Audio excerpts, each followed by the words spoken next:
What's good, YouTube? It's Nas. We back with another video. Road to 300 subscribers, of course. And today's video, we're going to be talking about the Golden State Warriors. And I believe the Golden State Warriors are one of the only teams that didn't make a move in the last week.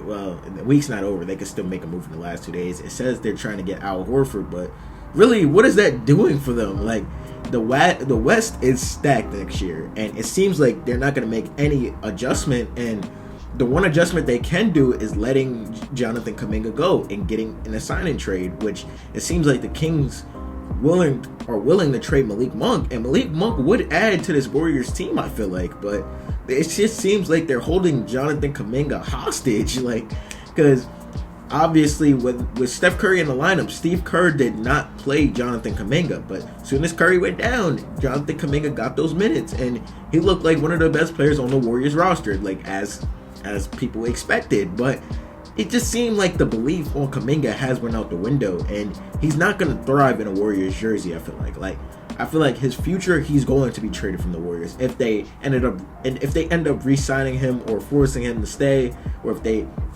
I just feel like that's just gonna be his potential on the Warriors. But at the same time, like, I know you played good towards the end of the season, but are you willing to repeat as the same roster in a stacked Western Conference, which the Rockets got better, which were a top 2 seed. The Thunder are still obviously there.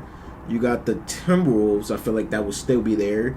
They didn't make any moves either, which, well, no, they re-signed Julius Randle and Naz Reid, so you could technically call that a move.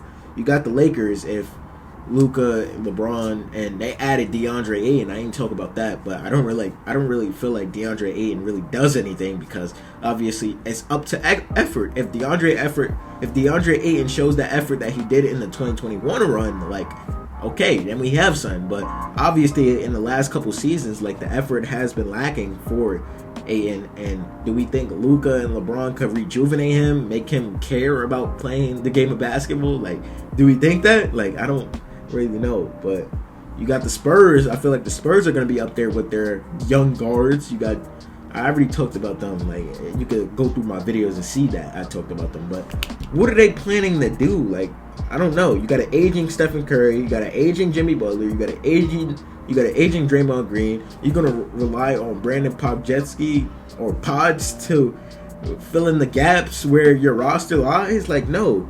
You lost Kevon Looney. You lost one of your backup centers, so you don't have a backup center anymore. You don't have any center to begin with. Like, what do they do? Well, I just don't get it, bro. I think you still got Buddy Hield, Gary Payton Jr., Gary Perry to say it. They didn't bring back Gary Payton the second. Really, if you think about it, the roster fate got worse without them doing anything. And then now they're about to lose Kuminga, which I feel like they should do. They should give up a sign and trade for Jonathan Kuminga, but they just haven't done it yet. Like, it just seems like the Warriors are certain they're getting Al Horford. And do we think Al Horford is moving the needle? Because obviously I know what Al brings. Al was a detrimental piece for that Boston Celtics, being the backup center. But do we think Al Horford is a starting big for 82 games of the season and in the postseason? Like, do we think he could be your starter and not have a backup center? Like, what are they doing? Like, I'm just confused on their whole approach going into free agency, because I thought they could make something shake in the free agency, because obviously everybody wants to play with Steph Curry. I would think everybody wants to play with Steph Curry. Jimmy Butler is a team. Obviously, we know Jimmy Butler steps up in the playoffs. We know Draymond Green is a good defender, but his character issues, blah, blah, blah. I don't really know. I don't really care about all that stuff. But, yeah, I just don't think. And they was trying to, I'm reading something right now. They want a promising young player and a first-round pick for Jonathan Kuminga, which I think teams are hesitant to do that, because why would they? You have no leverage, really, because you benched Jonathan Kuminga when he was supposed to get when he was on an expiring contract. Like, why would you do that?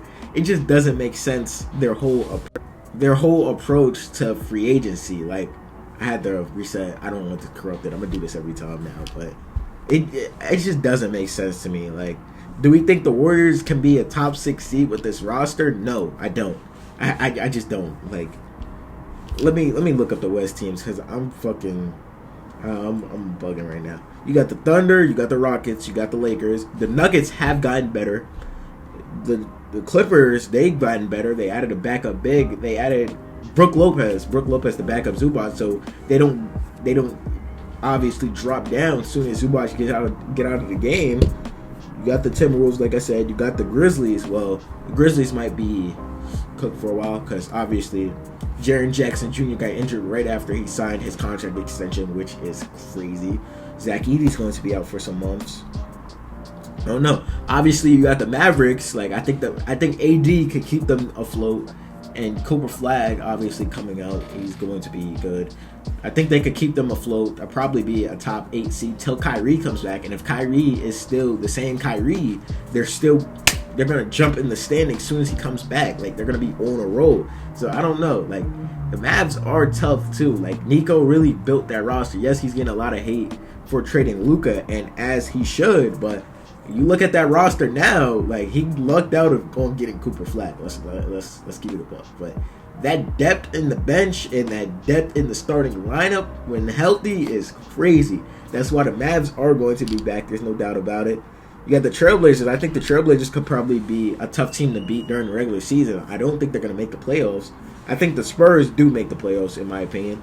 But there's just a lot of shit in the West going on right now, and the Warriors are as quiet as you wouldn't expect them to be with a team that just lost soon as got dealt in 5 games. Soon as Stephen Curry went out with an injury, you couldn't even hold down the fort and get another game. So how do you expect to run down another roster and you're relying on a 37-year-old Steph to drag you all the way back again? Like, get him some help at least in the role players department. But I get it. There's not a lot of good free agents left, but you just got to do something, bro. Like, you cannot let this offseason go to waste, and you're not doing anything at all. Like, this is just a waste of Jimmy Butler, Stephen Curry's, and Draymond's, one of their last seasons in the NBA. And we all want to see Stephen Curry in the postseason, whether you're a Warriors fan or you're a Warriors hater. You want to see that because that's entertaining. But right now, the roster looks shaky, but you can never count out Stephen Curry. Like, you've learned that over the years. So maybe he could drag them to a playing experience, maybe. I don't know. Like, I'm not too sure about this Warriors roster, but let me know how y'all feel about free agency so far. Like, I don't know. Like, it's just there's been a lot of good teams, good movement going around the league, but the Warriors are one of the only teams that didn't move anything. But let me know how y'all feel. Subscribe. What's good, y'all? If y'all made it to the end of the video, I hope you guys enjoyed this video. And the channel icon's right here on the right, and there's a video on the left. Click one of them holes if you didn't watch it already, and subscribe. Help the channel grow, and I appreciate you.